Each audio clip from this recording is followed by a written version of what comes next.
There was a man in our community, a farmer named Elias, and one Sunday after church, his wife came to my mother and said something I never forgot.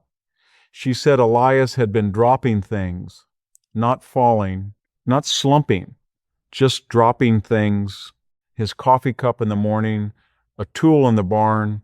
She said it started maybe 2 years before the doctors ever found anything wrong. My mother nodded slowly and said, "We know that sign. We've always known that sign." And that stayed with me for 60 years because what Elias's wife described is not what the English world calls a stroke. It's what happens long before one. And most people out there have no idea what to look for until it is far too late. Now, I want to be clear from the start. I'm not a doctor. I'm a man who has lived among his people his whole life, and I'm going to share the signs and the habits we have always paid attention to, the ones our grandmothers and grandfathers noticed before any of us had words like transient ischemic attack or carotid stenosis. You should always talk to your doctor about what you're feeling. But my belief is this: the more you know, the sooner you go. And the sooner you go, the better your chances. So stay with me, because what I'm about to share with you changes the way you see your own body and maybe the body of someone you love. The first sign most people in the modern world miss entirely is not dramatic. It is quiet, it is subtle, and it starts years before anything serious happens. I'm going to tell you what it is, but first I need you to understand something about the way we think about the blood and the brain, because that understanding is what makes the sign make sense. Here where I live, we have always thought of the blood in the body the same way we think of water running through a pipe. A pipe that is wide and clean carries water fast and easy. A pipe that is narrow and rough carries water slow and uneven. And a pipe that starts to clog, you don't see the trouble on the outside at first. The water still comes out, but it's weaker than it used to be. That's not poetic. That's exactly what happens inside a person years before a stroke. The blood vessels that feed the brain begin to narrow, not all at once, slowly, over years. And the brain, which is the most demanding organ in your body, starts to notice before your doctor does, because your brain is living in it. It sends you signals, small ones that are easy to explain away. And that is where the danger lives, not in the dramatic moment, in the quiet dismissal of the small signals that came before. My grandfather used to say, the body whispers before it screams. He lived to 93 and worked his land until his late 80s. He said his father told him the same thing, and his father before that. We were never taught to wait for the scream. We were taught to listen for the whisper. Now, the first whisper, and this is the one that sends a chill through me every time I mention it because it is so common and so ignored, is a change in your grip. Not weakness, exactly. Not paralysis. A change, a morning where you notice the jar lid is harder than it used to be. A week where the hand feels less sure of itself, where something slips that didn't used to slip. In our community, when an older person mentions this to a family member, we pay attention. We don't say, "Oh, you're just getting old." We ask, when did it start? Is it one side or both? Is it every day or just sometimes? Because grip strength, my friend, is one of the clearest windows we have into what the blood vessels are doing. The English world's doctors now know this too. They started using grip tests in their research on brain health. But here's what we knew long before their studies caught up. When the grip starts to change on one side and only one side, and it comes and goes, that is not aging, that is circulation. That is the brain sending a message through the hand, and you had better listen. The second whisper is harder to describe, but once I name it, you will know exactly what I mean. It is the feeling of not quite finishing a thought, not forgetting where you put your keys. That happens to everyone. I'm talking about something different, a moment in conversation where the word you have known your whole life suddenly takes a half second longer to arrive, where you start a sentence and the end of it feels slightly out of reach, where you walk into a room and for just a moment the room feels slightly unfamiliar even though you have been in it 1,000 times. These are not signs of getting old. They are signs that blood flow to certain parts of the brain is being interrupted briefly, temporarily, and then restored. The modern world has a name for this, a transient ischemic attack, or TIA. The brain calls it a warning. We call it do not wait another day. Now, I want to tell you something important here before we go further, because I don't want you to be frightened into paralysis. Fear is not the point. Knowledge is the point. Every single one of these signs I'm describing is a reason to call your doctor, not to panic, but to go in and be checked. The earlier these things are caught, the more doors are still open, the more choices you still have. That is the whole reason I'm telling you this. Not to scare you, to arm you. We were never taught to be afraid of our bodies here. We were taught to be attentive to them. There is a big difference. Now, before I tell you the third whisper, which is the one that surprises people the most, because it has nothing to do with the head or the hands, I want to say this. If any of what I'm sharing today is landing somewhere inside you, if something is clicking into place, I'd encourage you to stay close to this channel. Because next time, I'm going to share the way we here handle blood pressure without the morning pill bottle, something that has been part of our daily rhythm for generations. Something the modern world forgot entirely. Subscribe if you want to be there for that. Now, the third whisper, and I need you to stay with me here because this one catches people off guard. It is in the eyes, not blurry vision the way you'd need new glasses. Something different. A moment where one eye seems to dim briefly, like a cloud passing over a lamp and then clears. Sometimes it's described as a curtain coming down and then lifting. It might last 30 seconds. It might last 2 minutes. And then it's gone and the person tells themselves it was nothing. It was the light. It was tiredness. But here in our community, if an elder describes this to us, we are in the buggy on the way to town before they finish the sentence.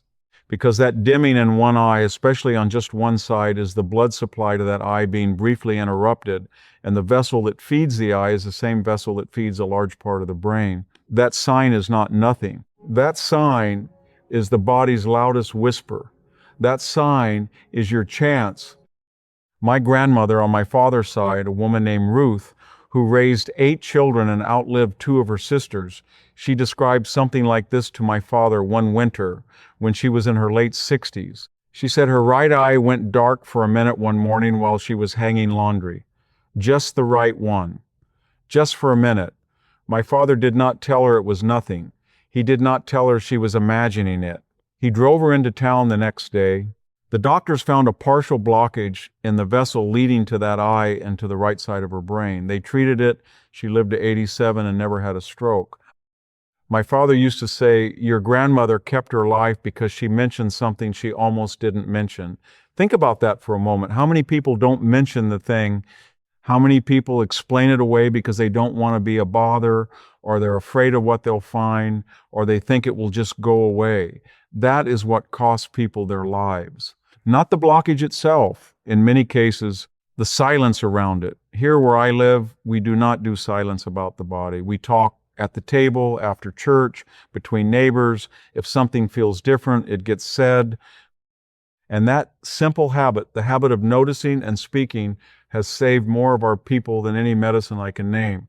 Now, the signs I've described so far are the whispers, but they're also what I call the slow drift signs, the ones that build so gradually over months and years that you stop noticing them because you adjusted to them without realizing it. The sleep that started getting lighter 3 years ago, the mornings that started taking longer to feel sharp, the balance that shifted just slightly where you now reach for the wall in the shower in a way you never used to, but you've been doing it so long you think it's always been that way. It hasn't always been that way. That drift, that slow, unnoticed adjustment downward is worth examining, not with fear, with honesty, because the body does not drift without reason. When the blood that feeds the brain becomes less consistent, less full, less sure of its path, the brain adapts, it works harder, it sleeps lighter, trying to compensate. It takes longer to clear the fog of morning. And the balance system, which depends on the brain and the inner ear and the vessels feeding both, begins to show small cracks. You catch them only if you are paying attention. And this brings me to the habit. The one thing we do here that I believe, with all my years and all my experience, keeps the blood moving freely and the brain fed cleanly into old age. Not a supplement, not a treatment, a daily practice that costs nothing and takes less than 30 minutes. And it is so simple that when I tell people in the English world about it, they sometimes laugh until they try it, until they feel what consistent daily low effort movement does to the way their head feels in the morning. Here among our people, no one sits still for long. That sounds obvious when I say it, but I want you to hear what I'm really saying. We do not do one large burst of exercise and then sit for the rest of the day. We move in small, constant ways from the time we wake until the time we sleep. A walk before breakfast, work with the hands through the morning, a walk or a stretch at midday, more work, more walking. It is not hard labor all day. It is constant, gentle, rhythmic motion. And that constant motion does something that sitting for 4 hours and then taking a walk simply does not do. It keeps the blood moving through the vessels in a continuous, steady rhythm. It keeps the walls of those vessels flexible. It prevents the kind of pooling and stiffness that narrows the passage over years. My father said, his grandfather used to say, still water goes bad, running water stays clean. He was talking about a creek, but he might as well have been talking about the blood.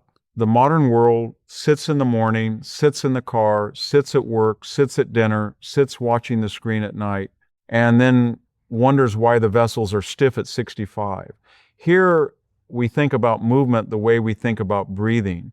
It is not something you do once and check off.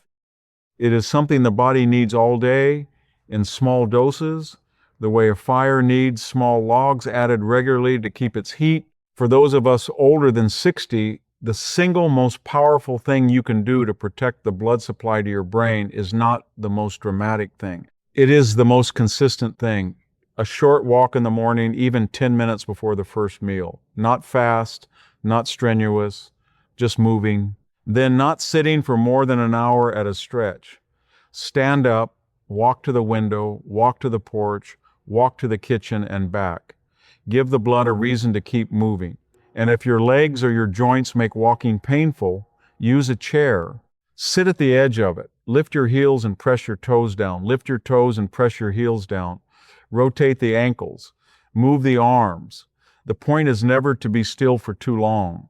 The body was built to move, and the blood was built to flow. When we stop doing one, the other slows down with it. I want to close with something my mother said to me when I was probably no older than 12. She was wrapping a cut on my hand after a farm accident, and I asked her why our neighbor, a man in his 70s at the time, still strong, still sharp, why he was still so capable when other men his age seemed to be fading. She pressed the cloth to my hand and she said, "He has never let the river slow down." I didn't fully understand it then. I do now. The river is the blood, and you can keep it moving. You are not too old. You have not missed your chance. The signs your body has been showing you are not an ending, they are information. They are the body asking for your attention. Give it that attention. Go see your doctor if any of what I described today sounded familiar. The grip that changed, the thought that paused, the eye that dimmed, the sleep that drifted. Don't go in afraid. Go in informed. And in the meantime, keep the river moving. Tell me in the comments, what's the one thing your body struggles with most after 60? I read every one. And stay close, because next time I'll share the way we here handle blood pressure without the morning pill bottle, something the modern world forgot a long time ago.